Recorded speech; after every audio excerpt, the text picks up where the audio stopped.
انوکھا طوفان۔ یہ بات ہے جولائی 2010 کی۔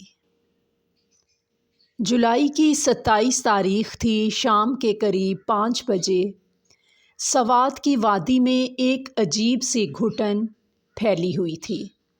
آسمان نیلا نہیں تھا بلکہ مٹیالہ، جیسے کسی نے پانی میں سیاہی گھول دی ہو۔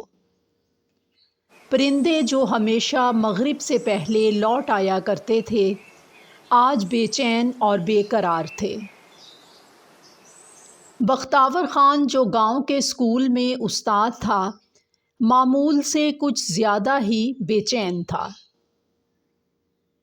وہ اپنے بیٹے سے بولا، بیٹا احسان، ذرا ریڈیو آن کر کے سنو، محکمہ موسمیات نے کچھ کہا ہو شاید۔ احسان، اس کا بڑا بیٹا، ریڈیو کھولتا ہے اور ایک گمبھیر آواز گونجتی ہے، ملک کے شمالی علاقوں میں شدید بارشوں کا امکان، ندی نالوں میں طغیانی، نشیبی علاقوں کے لوگ احتیاط کریں۔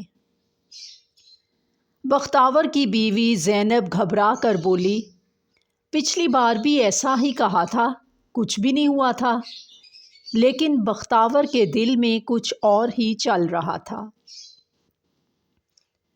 رات 9 بجے کے قریب بارش تیز ہو چکی تھی، جیسے آسمان نے برسنے کی قسم کھا لی ہو۔ بچوں کو سلا دیا گیا تھا مگر بختاور کی آنکھوں میں نیند کا نام و نشان نہیں تھا۔ کھڑکی کے پار وہ پانی کے بہاؤ کو دیکھ رہا تھا۔ نالا جو ہمیشہ ایک ہلکی سی دھار ہوتا تھا اب دھاڑنے لگا تھا۔ تبھی اچانک ایک زوردار چیخ گونجی، بچاؤ، پانی آ گیا، بچاؤ! بختاور فوراً باہر نکلا۔ گاؤں کا نالا اپنی حدود توڑ چکا تھا اور ایک بھنور کی مانند گھروں کو نگل رہا تھا۔ وہ دوڑا، گلیوں میں آوازیں لگائیں، سب لوگ پہاڑ کی طرف فوراً نکلو، فوراً نکلو، پانی تیز آ رہا ہے۔ لوگ اندھیرے میں بھیگی زمین پر پھسلتے، بچوں کو اٹھاتے پہاڑ کی طرف دوڑنے لگے۔ بختاور نے بیوی اور بچوں کو محفوظ راستے پر ڈال دیا اور خود پیچھے رہ گیا۔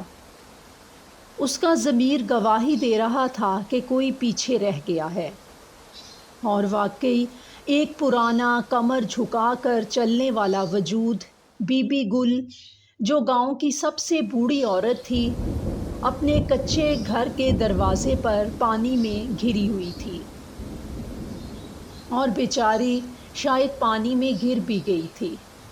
اماں، اماں، میں ابھی آیا آپ کو لینے۔ نہیں بیٹا، تو جا، تو بچ جائے گا، مجھے میرے رب پہ چھوڑ دے۔ بختاور نے اس کی بات سنی لیکن نظر انداز کر دی۔ بختاور نے کہا، جب تک میں زندہ ہوں آپ کو کچھ نہیں ہونے دوں گا۔ وہ اسے اپنی پیٹھ پر لاد کر پانی کے تیز بہاؤ سے گزرا۔ اس لمحے بارش کے ساتھ بجلی چمکی، درخت گرے، مٹی کے تودے پھسلے، اور لگتا تھا جیسے قیامت چھوٹ گئی ہو۔ راستے میں ایک پل کی لکڑی ٹوٹی اور دونوں پانی میں گر گئے۔ لمحے بھر کو بختاور کا دل بیٹھ گیا، لیکن بی بی گل کی چیخ نے اسے ہوش میں واپس کھینچا۔ ہاتھ بڑھایا، اسے پکڑا، اور دونوں کسی نہ کسی طرح پتھریلی چڑھائی پر پہنچ گئے۔ صبح 7 بجے بارش تھم چکی تھی، لیکن بختاور کا گاؤں صفحۂ ہستی سے مٹ چکا تھا۔ اسکول، مسجد، گھروں کے کھنڈرات، سب کچھ مٹی میں دفن ہو چکا تھا، مگر وہ جو بچ گئے تھے ان کی آنکھوں میں آنسو بھی تھے اور امید بھی۔ بختاور خان نے نہ صرف اپنی جان بچائی بلکہ دوسروں کو بچا کر ایک مثال قائم کی۔ مہینوں بعد اس نے ہاتھوں سے اسکول کی بنیاد رکھی۔ وہ بی بی گل جو اس دن مرنے کو تیار تھی روز اسکول آتی، دیوار کے ساتھ بیٹھتی اور کہتی، یہ استاد نہیں، خدا کی رحمت ہے جو انسانوں کے روپ میں آیا ہے۔ یہ صرف ایک طوفان کی کہانی نہیں، یہ ایک انسان کی کہانی ہے جس نے اندھیرے میں امید کا چراغ جلایا اور ایک انوکھے طوفان کو شکست دی۔